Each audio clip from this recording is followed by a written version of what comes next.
imaginons un instant. Vous vivez depuis 1748. Oui, je sais, c'est un peu improbable. 1748, pour vous donner un repère, c'est la date à laquelle a été publié l'Esprit des lois de Montesquieu. Depuis 1748, donc, vous êtes parvenu à économiser 10 000 $ par jour. Aujourd'hui, après 273 années d'économie, vous auriez donc environ 1 milliard de dollars sur votre compte en banque. Soit même pas 1% de la fortune estimée de chacun des 10 hommes les plus riches au monde. Et oui, Elon Musk, Jeff Bezos ou encore Bernard Arnault possèdent chacun plus de 100 milliards de dollars. Ce sont des chiffres qui donnent le vertige et qui sont de moins en moins concevables pour un cerveau humain. Les 1% les plus riches possèdent la moitié des richesses de la planète. Et les 10% les plus riches du monde représentent la moitié des émissions mondiales de CO2. Le nouveau rapport sur les inégalités mondiales montre d'une part que les inégalités dans le monde sont aujourd'hui aussi importantes qu'au début du XXe siècle, lorsque l'impérialisme occidental était à son apogée, et d'autre part que l'on ne pourra pas s'attaquer à la crise climatique sans régler le problème des inégalités. Ces inégalités fragilisent nos sociétés et menacent leur cohésion même. Alors, que faire face à ce constat terrifiant ? Comment peut-on rééquilibrer la balance ? Quelles sont les solutions pour réduire les inégalités économiques, sociales et climatiques ? C'est à toutes ces questions auxquelles nous allons répondre avec mon invité Lucas Chancel dans ce nouvel entretien de la rubrique écologie de Blast.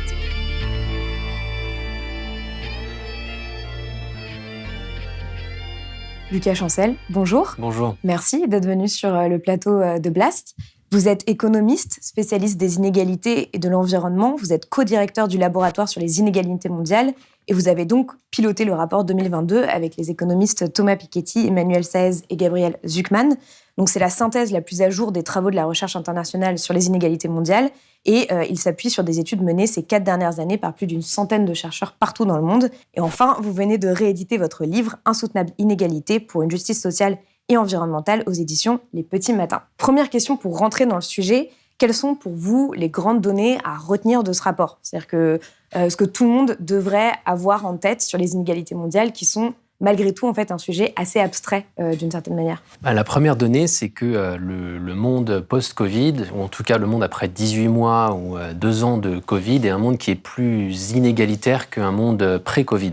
Alors que le monde pré-Covid était déjà très inégalitaire, mais il y a deux tendances très claires que l'on voit dans les données depuis 18 mois. Un, c'est l'exacerbation de la pauvreté, l'extrême pauvreté au niveau mondial. Plus de 100 millions de personnes en extrême pauvreté, notamment en Inde ou au Brésil. Des populations rurales, notamment, qui ont été heurtées de plein fouet par les confinements et par surtout l'absence de système de protection sociale dans ces pays. Donc ça, c'est le premier point important, lourd, et qui vient renverser une tendance qu'on observe depuis 25 ans, qui était l'inverse, c'est-à-dire qu'on observait une réduction de l'extrême pauvreté depuis 25 ans de manière assez continue. Le deuxième point, c'est une exacerbation des inégalités par le haut. Et on a vu que les cours de la bourse, après s'être effondrés pendant quelques semaines, en fait, sont repartis de plus belle suite au déclenchement de l'épidémie et avec un décalage assez flagrant entre les cours de la bourse et la place du marché, entre guillemets, entre la bourse et l'économie du coin de la rue, avec une valorisation boursière des milliardaires de ce monde qui avoisine 3 600 milliards d'euros supplémentaires pendant la crise par rapport à leur patrimoine d'avant-crise. Donc là, on est vraiment sur un décalage et un décrochage aussi des milliardaires par rapport au reste de l'économie. Donc ça, c'est les deux pôles, les deux polarités de l'économie mondiale, de la société mondiale. Et entre ces deux extrêmes, il se passe beaucoup de choses contrastées. Et notamment une bonne nouvelle, relativement bonne nouvelle, qui est que les pays riches ont réussi à contenir une explosion de la pauvreté. Et donc ça, c'est une bonne nouvelle, il faut aussi s'en réjouir, c'est-à-dire que les États-Unis, mais aussi l'Europe, a mis en place un système de réponse à cette crise, de versement de chèques aux plus précaires, de soutien aux entreprises. Alors après, on pourra parler des limites à ces politiques-là, mais globalement, on a contenu ce qui aurait pu être une explosion massive de la pauvreté dans les pays riches.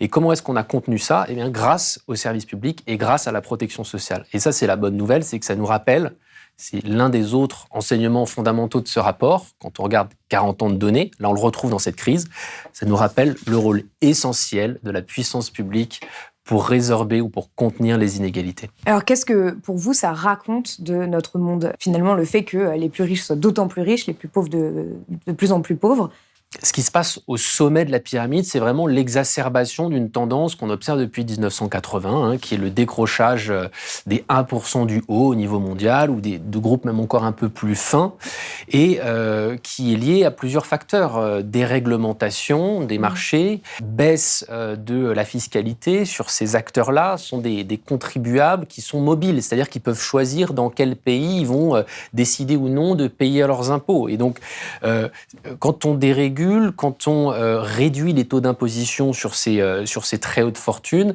eh bien, il est assez logique, au final, d'observer cette explosion des inégalités par le haut. On le voit assez bien sur le patrimoine. Il faut différencier le patrimoine d'un côté, les revenus de l'autre. Le patrimoine, c'est le stock, ce que vous possédez, des actifs immobiliers, si vous avez un domicile ou plusieurs appartements, puis les actifs financiers, qui sont les parts des entreprises que vous possédez. Donc ça, c'est le patrimoine, et on voit qu'il croît beaucoup plus vite chez les très riches que chez la classe moyenne, et les classes populaires n'ont pas de patrimoine, pour résumer. Donc on a cet effet de boule de neige, d'accumulation du capital. Plus vous êtes riche, plus votre capital, votre patrimoine va croître plus vite.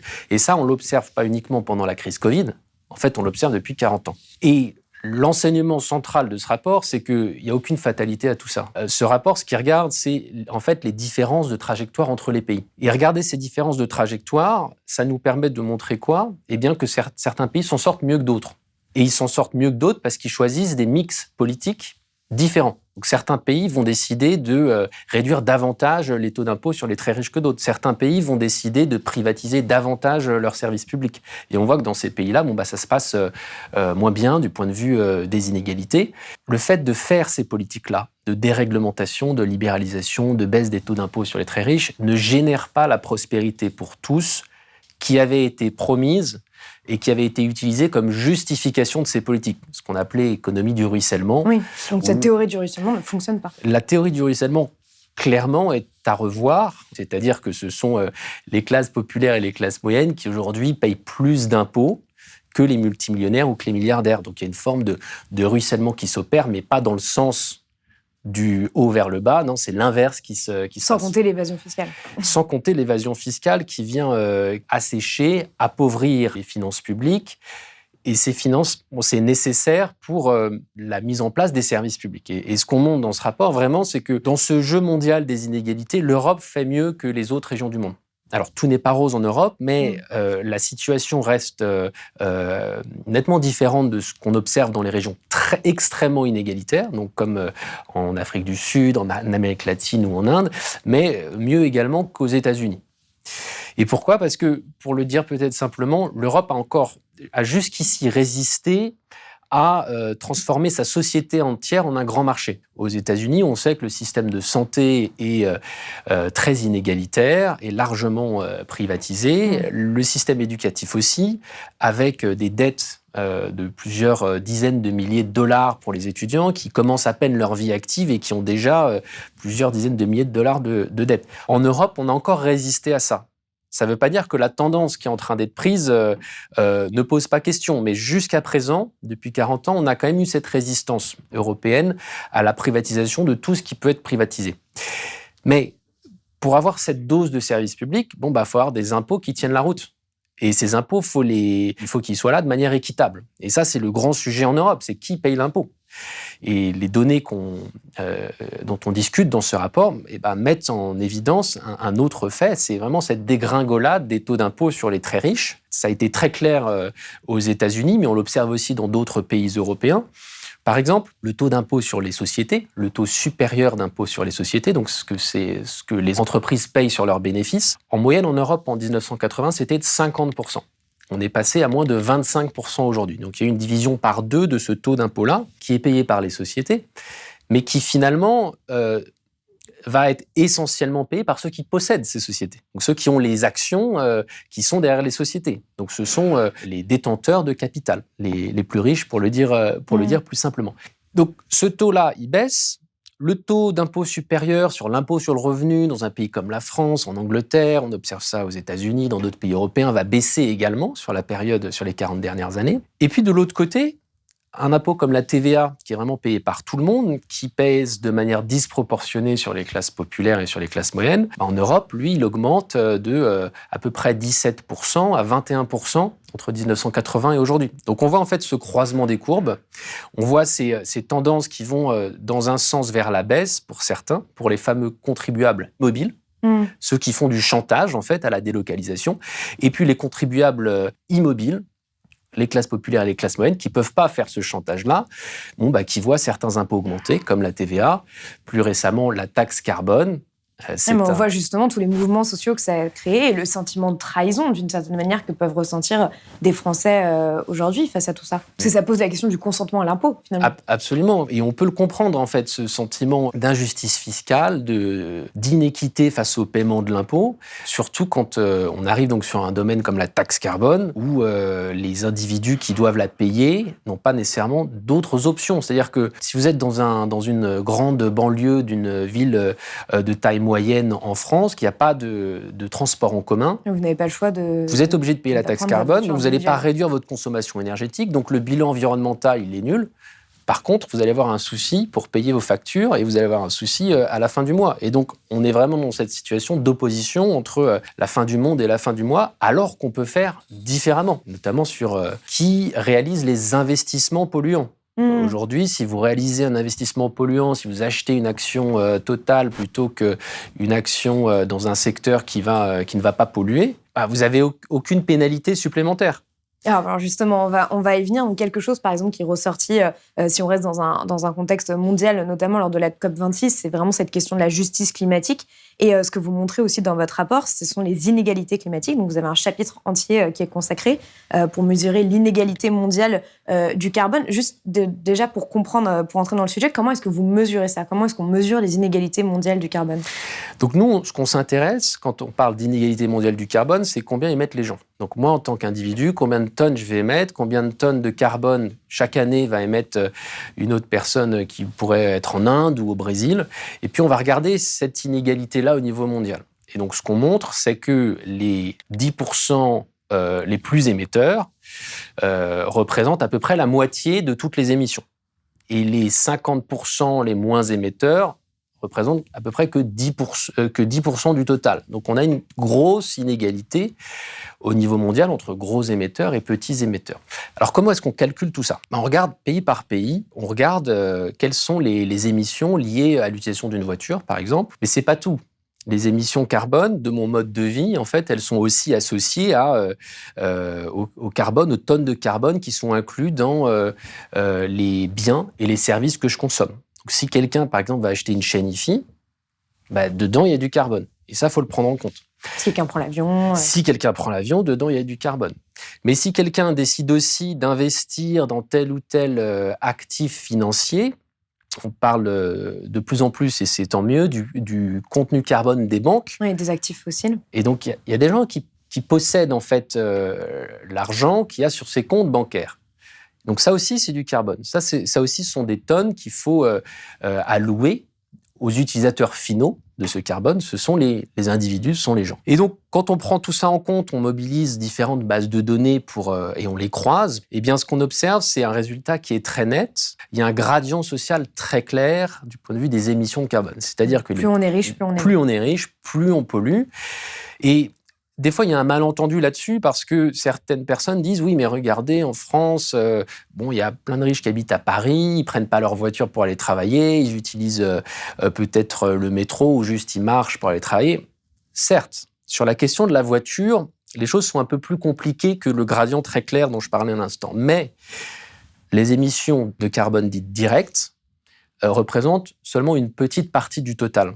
Et donc, à partir du moment où on va inclure le reste, le carbone qui est associé aux biens et services que vous consommez, quand on prend en compte tout ça, on observe en France, par exemple, que la moitié du bas, donc les 50% les plus pauvres en France, émettent 5 tonnes de carbone par an et par personne, quand les 10% les plus riches émettent environ 25 tonnes de carbone par an et par personne. C'est un écart de 1 à 5. On est déjà là dans des inégalités qui commencent à être assez fortes, quand la moyenne est autour de 9 tonnes.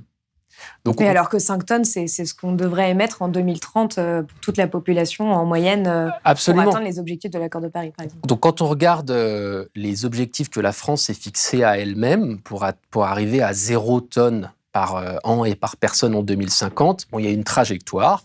Aujourd'hui, on est autour de 9. En 2030, on est censé être à 5 tonnes par an par personne et ensuite accélérer encore le mouvement pour arriver à 0 en 2050.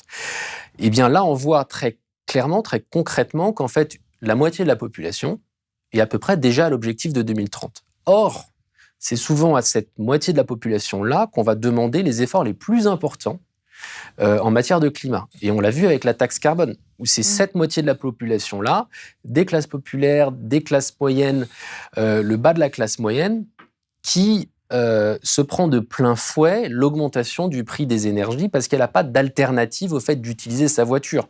Donc là, on est vraiment dans une situation où en fait, on se trompe un peu de focale. Et je pense qu'il faudrait commencer par demander des efforts beaucoup plus conséquents aux plus gros pollueurs. Au final, ça n'est que l'application d'un principe qui est très simple, qui est le pollueur-payeur. C'est ce que vous écrivez d'ailleurs dans la synthèse de votre rapport. Vous montrez même qu'au niveau mondial, en fait, les différences, elles sont astronomiques puisque la moitié la moins riche de la population émet environ 1,6 tonnes de CO2 par an par habitant, alors que les 10% les plus riches, c'est 31 tonnes et 110 tonnes par personne pour les 1% de la population les plus fortunés. Avant d'en venir à l'exemple de la France, très rapidement, comment est-ce qu'au niveau international, comment est-ce que ça pourrait prendre forme, cette idée du pollueur-payeur ? Justement, dans des pays comme, par exemple, en Asie, où l'État social n'est pas du tout aussi fort et, comme vous le disiez, n'a pas du tout été aussi résistant à la crise du Covid. Typiquement, dans des pays comme l'Inde ou comme le Brésil, dans les négociations internationales, on reste dans une logique où ces pays émergents se cachent un petit peu derrière les centaines de millions de personnes qui sont en extrême pauvreté pour dire nous, on n'a rien à faire et on va utiliser les dernières tonnes de carbone restantes pour nous développer. Il y a une vérité là-dedans qui est que pour rester sous les 2 degrés ou sous les 1,5 degrés, il reste une très petite quantité de carbone et que la seule manière juste en fait d'utiliser cette quantité restante devrait être de faire les investissements nécessaires, la construction d'écoles, de routes. Oui, c'est ce qu'on a appelé le droit au développement pendant longtemps. Pour éradiquer l'extrême pauvreté. Mais ces pays-là se cachent souvent derrière cet argument-là et oublient qu'une partie de leur population, c'est plusieurs dizaines de millions d'individus en Inde ou au Brésil, qui ont déjà des niveaux d'émissions qui sont à peu près ceux des Européens ou des Américains. Et donc, les outils dont on va parler en Europe ou aux États-Unis devraient aussi être appliqués. Et il n'y a pas un outil qui nous permette de tout régler, malheureusement. L'arme fiscale, l'outil fiscal est un outil extrêmement utile et important. Il est suffisant, mais il n'est pas nécessaire. Typiquement, sur la question des très grands pollueurs qui possèdent aussi du capital, du patrimoine, rapidement, il faut qu'on aille vers des interdictions claires et nettes d'interdire dans tel ou tel secteur fossile. C'est-à-dire qu'on ne peut pas d'un côté avoir un discours sur le fait que pour rester sous les 2 degrés ou les 1,5 degrés, il faut arrêter net aujourd'hui tous les nouveaux investissements, tous les nouveaux forages dans des puits de pétrole ou de gaz ou les développements de nouvelles mines de charbon, et de l'autre côté, laisser des gens continuer d'investir dans ces secteurs. Et on est dans cette hypocrisie-là aujourd'hui en France et au niveau mondial. Et donc, une manière d'avancer, c'est de fixer une date à partir de laquelle il est interdit d'investir dans ces secteurs. La France pourrait prendre le lead et ensuite l'Europe pourrait rejoindre ce mouvement et faire un effet d'entraînement. Et entre aujourd'hui et cette date, ce qu'on propose dans ce rapport, c'est qu'on peut mettre en place des outils fiscaux pour accélérer le mouvement. Et en fait, pour dire, on va vous accompagner, vous, investisseurs, vers la fin d'investissement dans ces énergies-là. Et par ailleurs, on va le faire de manière à ce que les puissances publiques puissent générer un surplus, puissent générer des recettes qui pourront être utilisées pour financer tel ou tel investissement dans la transition. Alors, quels seraient ces outils fiscaux, justement ? Eh bien, nous, ce qu'on propose, c'est un impôt sur le patrimoine qui a plusieurs utilités, en fait. La première utilité d'un impôt sur le patrimoine, c'est d'essayer de ralentir, de contenir ou même de contrer cette croissance phénoménale des patrimoines, des plus hauts patrimoines au niveau mondial ou dans les pays. La deuxième utilité, c'est que finalement, avec un impôt relativement modeste, vu que la richesse est tellement concentrée, en fait, vous pouvez générer beaucoup d'argent. Donc même avec des taux relativement faibles, avec un impôt qui n'est pas radical du tout, s'il est bien mis en place, on peut générer 1% du PIB, 2% du PIB. En France, c'est considérable. 1% du PIB, c'est environ 25 milliards d'euros. 2% du PIB, environ 50 milliards d'euros chaque année. Avec ça, vous pouvez faire beaucoup de choses. Vous pouvez largement... Ça représente les investissements publics et privés qui ont été favorables au climat en 2020, 2% du PIB. Donc là, on est sur des masses qui sont très importantes. Et donc voilà, la deuxième utilité de ces impôts sur le patrimoine, c'est financer les services publics. Et la transition écologique devrait être pensée vraiment comme un service public, avec des investissements à faire, avec un système d'accompagnement des personnes à développer aussi. Et puis le troisième point, c'est que on peut coupler ce type de mesures fiscales, avec une taxe sur la pollution. C'est-à-dire, au lieu de se dire taxons les consommateurs, les petits pollueurs, eh bien taxons les investisseurs. Et donc taxons les détenteurs d'actifs, ceux qui possèdent du patrimoine, allons à la source et mettons en place un outil fiscal qui va les encourager en fait à désinvestir des secteurs polluants et investir dans d'autres secteurs. Donc voilà aussi l'intérêt que pourrait avoir un impôt sur le patrimoine avec un complément pollution comme on le présente dans ce rapport.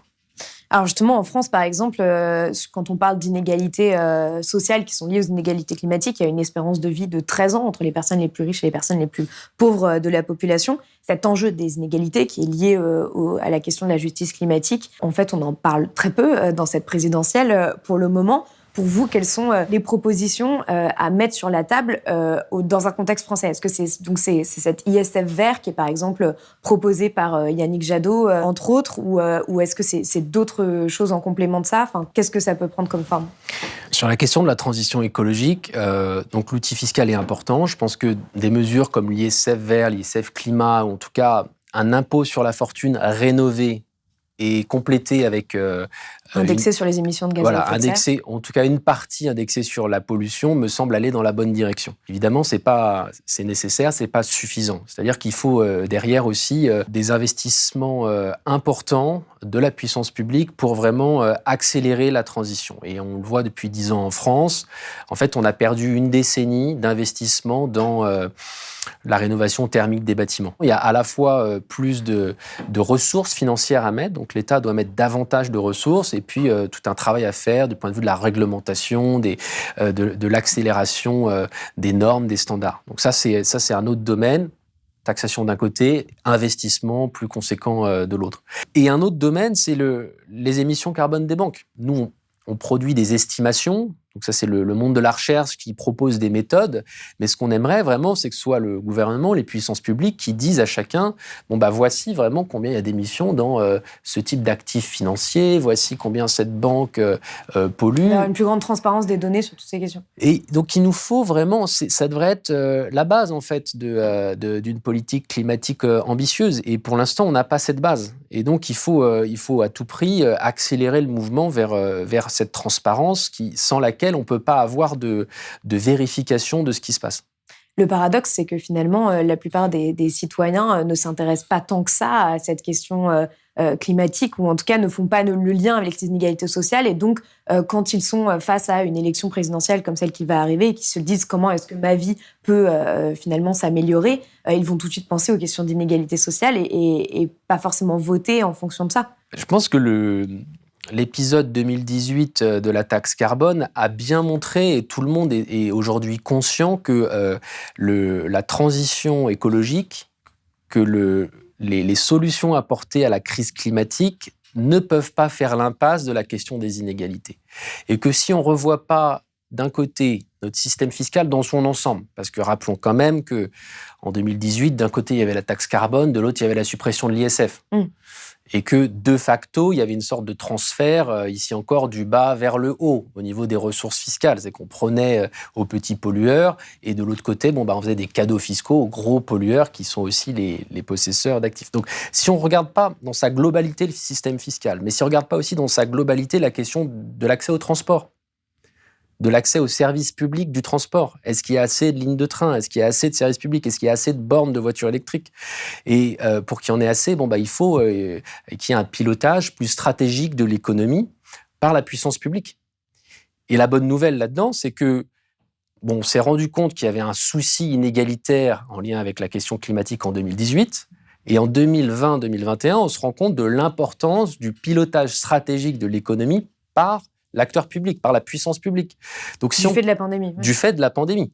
Et que sans la pandémie, ce mouvement idéologique aurait peut-être pu prendre un peu plus longtemps. Et donc, si on combine les deux, le besoin de voir les inégalités et le climat comme faisant partie du même problème, et la nécessité de plus d'actions publiques sur ces questions, je pense qu'on peut avancer. Et je pense que les Françaises et les Français aujourd'hui sont prêts à avancer sur ces questions et à voter si derrière il y a des programmes qui sont cohérents, mais peut-être aussi qui ne sont pas morcelés entre plusieurs candidats et candidates qui racontent peu ou prou la même chose, mais qui disent à quel point ils sont différents les uns des autres sur ce champ de ce que certains appellent l'écologie sociale, la social écologie.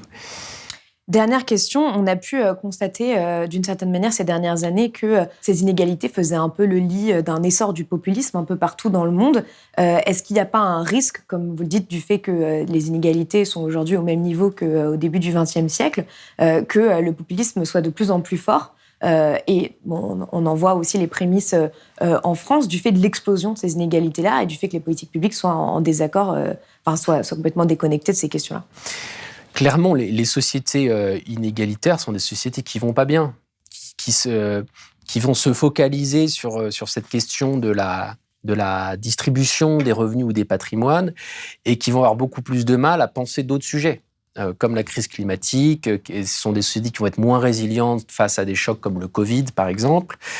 Ce sont des sociétés où le système politique va être beaucoup plus fragmenté et polarisé. Et de nombreux travaux le montrent, notamment dans le cas américain. On voit cette espèce de montée de la polarisation électorale en même temps que la montée de la polarisation de la société du point de vue économique, donc la montée des inégalités. Et si vous voulez, le fait que Trump arrive aux États-Unis en 2016 est pas franchement une surprise, en fait, quand on voit que pendant 40 ans, la moitié du bas de la population américaine, les 50% les plus pauvres, ont presque quasiment été exclus de la croissance économique. Le revenu moyen de la moitié la plus pauvre aux États-Unis, entre 1980 et l'arrivée de Donald Trump, il est quasiment stagnant, alors qu'on est dans une économie qui est en forte croissance. Et ça, c'est quelque chose qui est extrêmement rare dans l'histoire économique, d'avoir une économie qui est en forte croissance. Aux États-Unis, c'est des taux de croissance d'environ 2% par an. Beaucoup de pays européens en rêvent, en fait, de ce niveau-là de croissance sur 40 ans.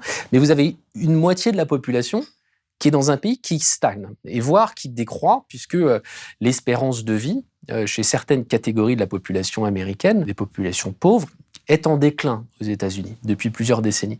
Et donc, dans ce contexte-là, voir arriver des profils politiques tout à fait atypiques par rapport à ce qu'on a vu précédemment, mais qui disent nous, on va tout changer, on est absolument totalement différent de ce que vous avez vu par le passé, n'est pas si surprenant que ça. Et donc, absolument, le fait d'accélérer ces réponses nécessaires à apporter à la question des inégalités, c'est nécessaire d'un point de vue économique, mais aussi du point de vue de la bonne santé de nos démocraties.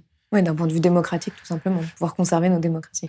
L'article 1 de la Déclaration des droits de l'homme et du citoyen, des textes fondamentaux de la République française, dit quand même que les distinctions sociales doivent être fondées, justifiées par l'utilité commune. Ça veut dire, en gros, on accepte les inégalités sociales si tant est qu'elles puissent générer une forme de prospérité collective. Et ce qu'on voit depuis 40 ans maintenant, c'est que, en fait, ces très fortes inégalités de patrimoine, de richesse, ne servent pas l'utilité commune, au contraire. Sur la question de la concentration des médias, c'est aussi assez clair. C'est-à-dire que aujourd'hui, quand vous avez des personnes qui détiennent plusieurs centaines de millions de patrimoine ou des milliards, c'est plus simple, c'est un terreau pour une hyper-concentration des pouvoirs et notamment des médias. Donc il y a évidemment un lien entre forte inégalité économique d'un côté, forte inégalité politique et une forme de cercle vicieux entre les deux. Un niveau élevé d'inégalité économique va renforcer le niveau d'inégalité politique, etc. Et jusqu'à des phénomènes comme ce qu'on observe aux États-Unis et ce qu'on peut observer demain en Europe, évidemment. Merci beaucoup, Lucas Chancel, d'être venu sur Blast. C'est la fin de cet entretien. Comme d'habitude, Je vous mettrai tous les liens pour aller plus loin. Si cet échange vous a été utile, n'oubliez pas de le liker, de le partager sur vos réseaux sociaux et de vous abonner à notre chaîne YouTube. Et pour nous soutenir, rendez-vous sur blast-info.fr. À très vite sur Blast.